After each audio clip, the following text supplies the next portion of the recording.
Hello guys, may buntag sa tanan nakaroon diri sa bukid kay wato ta sa durian, punuan niya.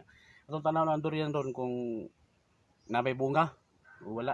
Di human kung i-check kung nanabay hinog. May buntag din sa tanan mga ka-farmers. Tara, ato ta. Video.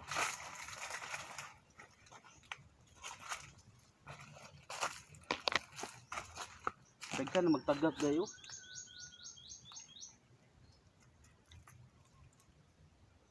Di lang siya hinog, di lang siya bakumot. Ang durian. Dahag bunga oh. Dagan sa bunga oh.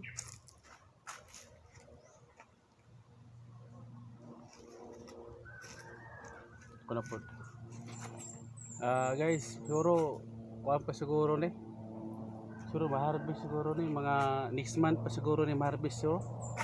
Kay kulang pa man sa kulang.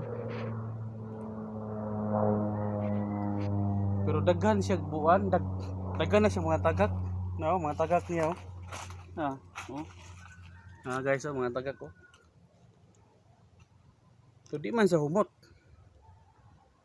Katong sa katong nakabalo diha, paki-comment ako be kung unsay tambal ani nga kay ang bunga mo sa durian nangahagbong siya.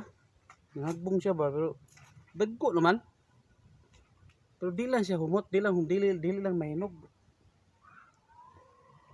Sa katong mga naswito diha sa durian o sa prutas, paki-comment ako be kung unsay dapat akong i-apply ani o i-spray ani nga nangahagbong siya.